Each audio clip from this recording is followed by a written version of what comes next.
every team kind of evolves throughout the season. So while you guys did face the Packers in week 6, obviously they're a little bit of a different team, but how does that help you from a matchup standpoint, having gone against Billy Turner already and Elton Jenkins? I know you're not going to get to face David Bakhtiari, but just going against those guys, how can that kind of help you prepare for this week?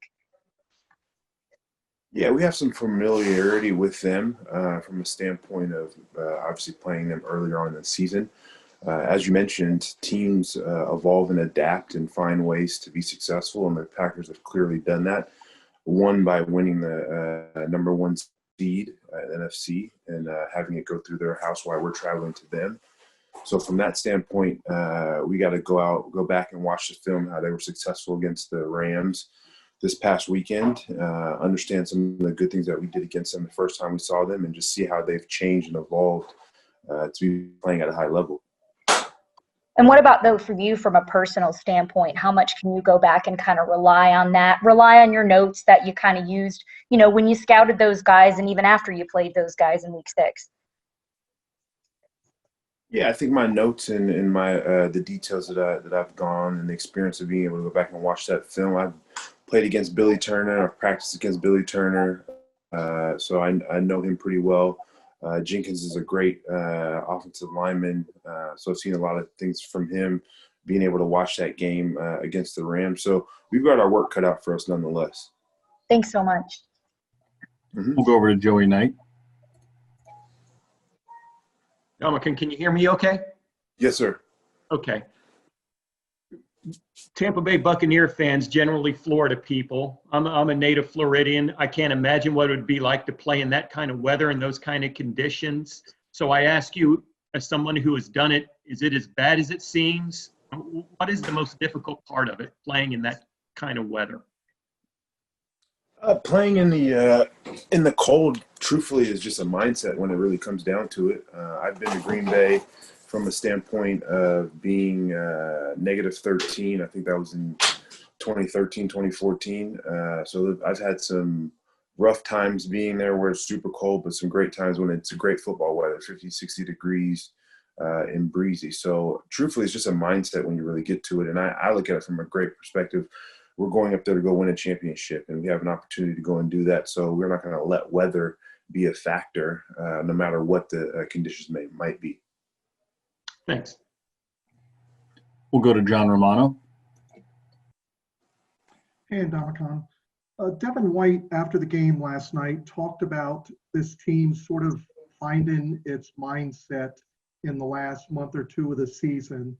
How much of that do you think plays a factor in how you guys are playing right now? Yeah, I think it's definitely having the mindset of understanding that you kind of control your own destiny from a standpoint of how we got into the playoffs and how we finished off into the playoffs, being the 5th seed and kind of controlling our mindset in that aspect. And then knowing we needed to get on the road and take care of business against Washington and then see where the chips fell. And that had us going back to New Orleans, which I was happy about from a standpoint. I think a team we needed to go out and challenge and go and beat, which we were fortunate enough to do and did in a good fashion from the defensive side of the ball, getting so many turnovers. So mindset is all about the keys for us to continue to play at a high level. And I think for a young guy like that to recognize that and see that as an important piece and knowing that we got to stay focused on that as well as executing, we should be in a good place going into this Packers game. Thank you. We'll go to Casey Hudson. Hey, Sue, I was wondering what the conversation was like quarter by quarter last night. You guys just progressively got stronger and better, and the chemistry just got hotter and hotter. And, what did you guys do well the first matchup versus the Packers that you feel confident that you'll execute on in this next matchup? Can I get a little clarity on quarter by quarter of the Saints game? Yeah, like the conversation that took place, not just in terms of how you guys hype each other up, but, the adjustments that you guys started to make. The first quarter was significantly different from the second, and, the second half of the game entirely was very powerful for you guys. Yeah, we understood what they really wanted to do, and I'll always say this and continue to say this. Lavonte David is an unsung hero of our defense. Just the communication that I had with him throughout the game, between plays and in the midst of plays, he really set the tone for us as a leader and a strong point of our defense. Being able to understand what they wanted to run, us all being on the same page, communicating. You might have seen earlier on in the game, we had a couple motions and they were getting us to move us around. We finally got settled down, which is what a veteran defense needs to be able to do after really an offensive coordinator like Sean Payton wants to get his first 15 out. So that's really what happened, how we were able to settle down, understood what they wanted to do, and then go out there and shut them down. That was really our goal. And Lavonte, had owes a credit to that. We'll go to Greg Allman. Hey, Ndamukong, you've been on a lot of defenses. It seems like this one you're on right now has such a mix of experience and youth. You look at the young guys in the secondary and some of the vets in the front seven. How well does that combination work together as it did yesterday? Like I said, having veteran guys like Lavonte, myself, JPP, who's won a championship, Shaq, who's won a championship, who've been in these situations, it's able to talk to these young guys and say, it's no different than us playing a regular season game. Obviously, it means a lot more, and we need to be that much more on point because people are going to try and expose us from our mistakes.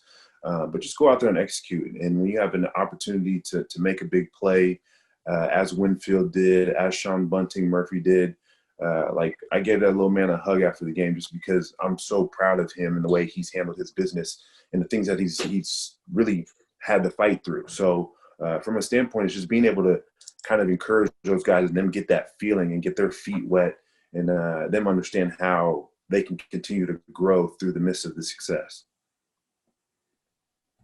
Thanks, Ndamukong. We have time for a few more. We'll go to John Ledyard. Ndamukong, you touched on it there a little bit with Sean Murphy Bunting, but I'm just he's been actually really cool. He's been pretty honest with us about the fact that this year, a lot of parts of this year haven't gone how he envisioned or wanted them to go for himself and his own level of play, but then just kind of sticking with it and being able to make some plays in recent games. I'm just curious, from your perspective as a leader, what have you seen from him this season? And you talked a little bit about him battling through stuff, but what have I'm sorry, I haven't heard. Sorry, can you hear me now?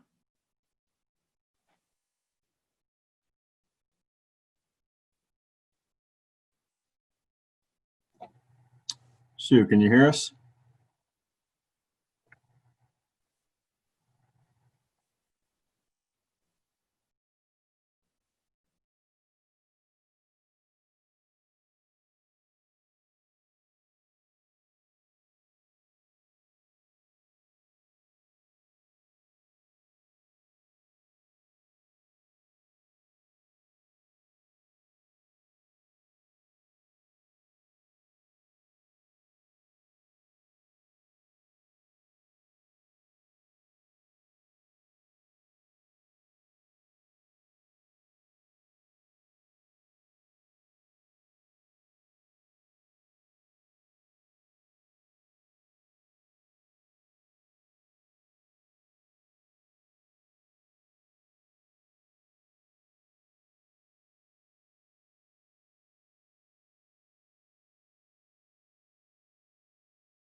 Hey, Sue, can you hear me? Yeah, I've got you now. Okay, perfect. Sorry, we'll go back to John there.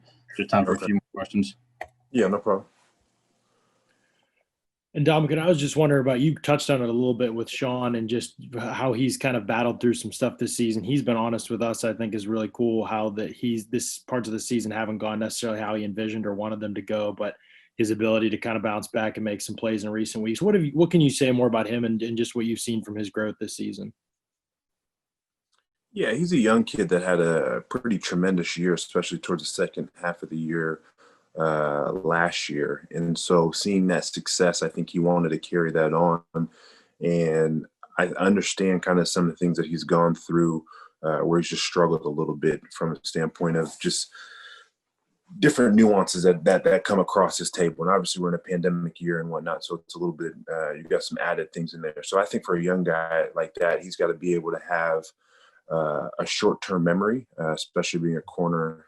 And that's one of the things they got to kind of pride themselves on, but also hone in and understand some of their mistakes, but at the same time be able to move forward and take care of business. And I think that's something that I've pushed him to do and talk to him when I have the opportunity to being able to get past, because he's a great player. He's going to continue to affect the games in a positive way for us, and even on the sideline.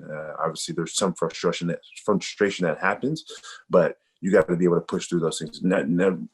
Not everything is going to go our particular way, and I think he's not used to it, but he's felt good success and continue it. So he wants to be able to remain consistent. And I think that's where it's a good problem to have for him, because I think he's going to find ways to continue to advance and get consistently high play. Yeah, and obviously against Drew Brees, you're probably not going to have a million sacks with the way he gets rid of the ball. What was the focus for the defensive line in passing situations this week? Yeah, it's definitely a frustrating piece for how quickly Drew Brees gets the ball out, but we knew we needed to get our hands up, affect the passing lanes, which I felt like we did a pretty good job on. Ideally, we would like to get a hold of him and hit him a little bit more. But as you mentioned, he's getting rid of the ball, and we had to be very careful with late hits or anything of that nature. But as a defensive line, as a front seven, I think we did a pretty good job of that, and we're going to have a big task ahead of us with Aaron Rodgers. Thanks. Mm-hmm. We'll close out with a question from Gabby Shirley. Hi, Ndamukong. Congratulations on that win. Can you talk to me about the warm welcome you received coming back into Tampa? I saw plenty of videos of fans cheering you guys on. Yeah, I actually snuck out of the back way. But yes, so I saw parts of the warm welcome, and it was definitely nice to be able to have that support, and very gracious of them to come out such a late time when we arrived. So it was definitely appreciated, and we look forward to have an opportunity to do that again coming home from Green Bay. All right, that's all for today. Thanks for taking the time, Duncan. Okay, thank you.